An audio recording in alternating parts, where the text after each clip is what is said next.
Welcome back to Power Panel 365. This is your host, Star Coates. I want to give an honor and praise to God, and thank you to those that are here with me today and those that are listening and that have tuned in.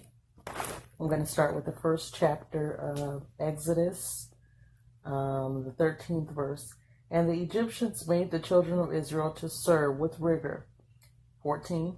And they made their lives bitter with hard bondage in mortar and in brick and in all manner of service in the field.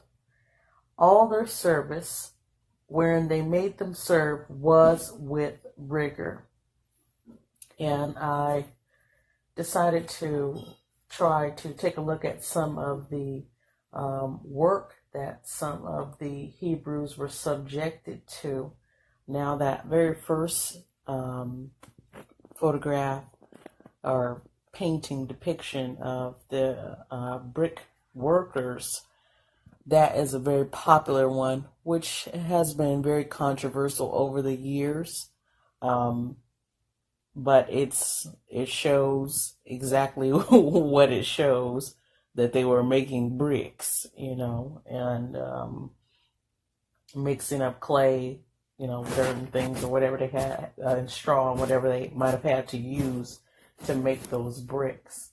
I also took a look and I did some research to find out, okay, well, what kind of other work were they doing? And as you see throughout the slide, you'll see that, there's farm work that they were doing. They were managing a number of things. There were some metal workers, potters, goldsmiths, even those that worked within the vineyard. So they picked grapes and stuff like that, to make wine and different things. You'll even see that there are some that were gathering geese, and they would pluck the feathers off of them and, kind of string them up and stuff like that. It seemed like they were preparing them to get cooked or sold for market or, whatever they had to do.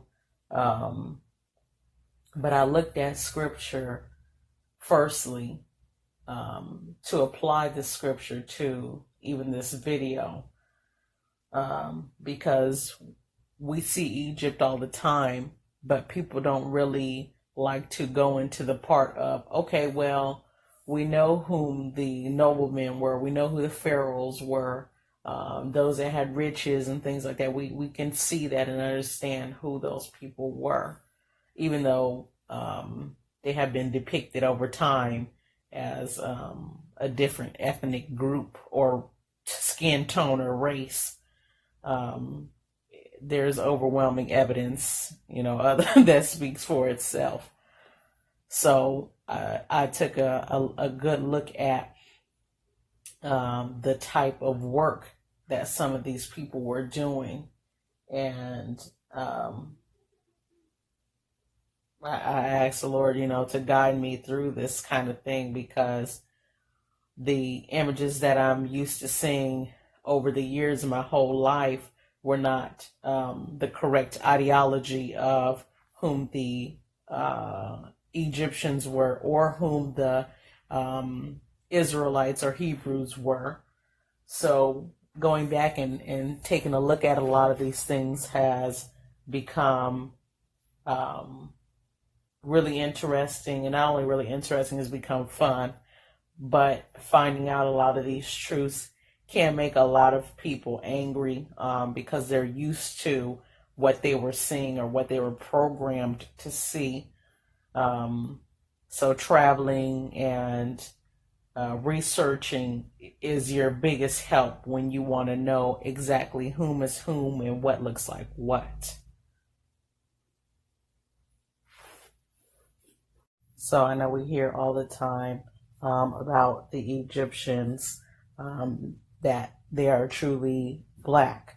And even though we see, like in the movies like Ten Commandments and other other biblical movies that have been made by Hollywood, they always depict them as European characters or white characters or Caucasian, whichever one you guys want to say, characters, but it does not fit the ideology of the people, especially when they surround themselves near like hieroglyphs or the depictions of those paintings inside of the tombs and stuff like that. That's why they can't really film. They don't really film near a lot of that stuff, because then you'll see, okay, here's this white character, but behind them on the wall they're showing black pharaohs and their black wives and children and so on.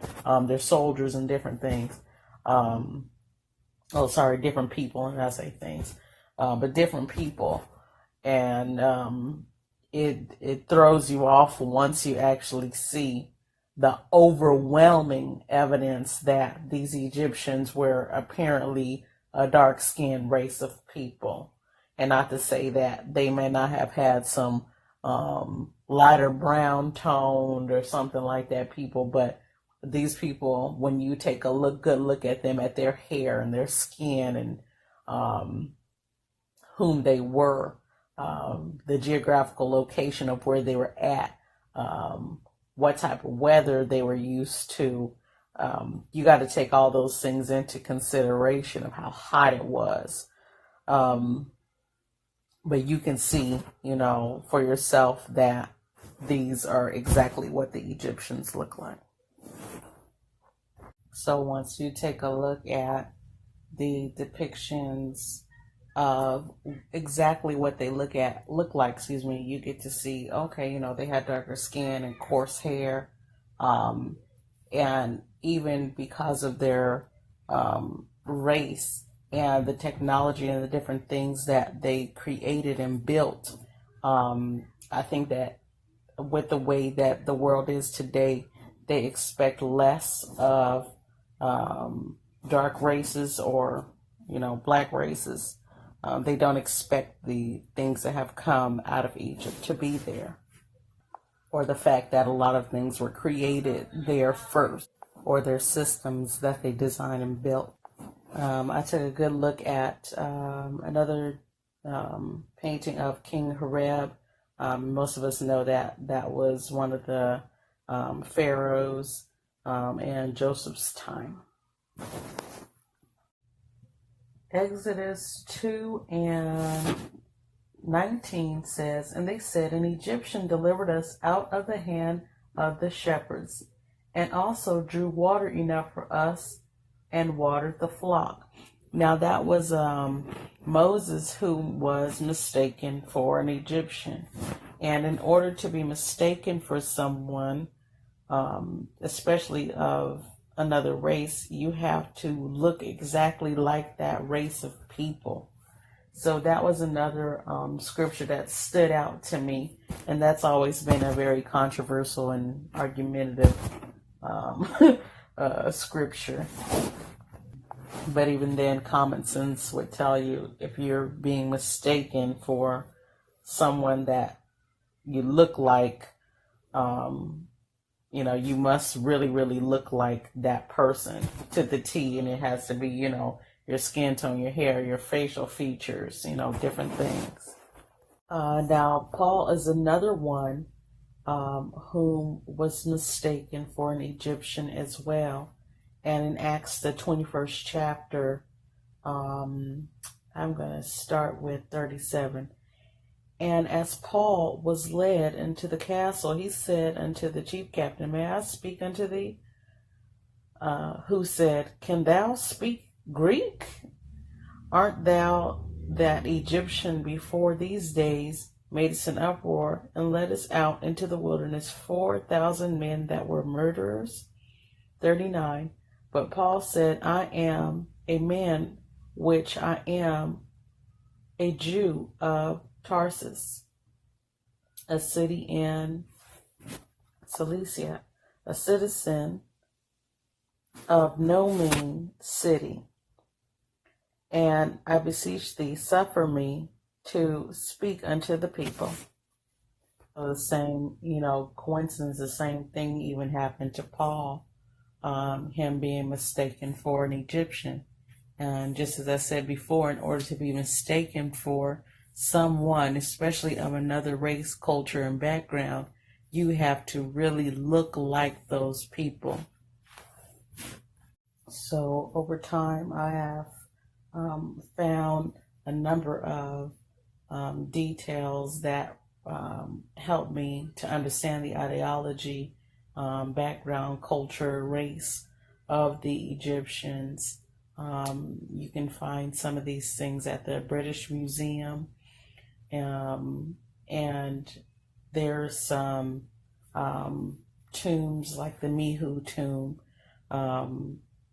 You can find some of those depictions of the Egyptians to be very helpful. This Mihu tomb, they're saying that it's new, and that it's really old. But even then, that part that doesn't really bother me. But what I'm grateful for is that the ideology of the people is correct, and you're not seeing where they've gone in and manipulated,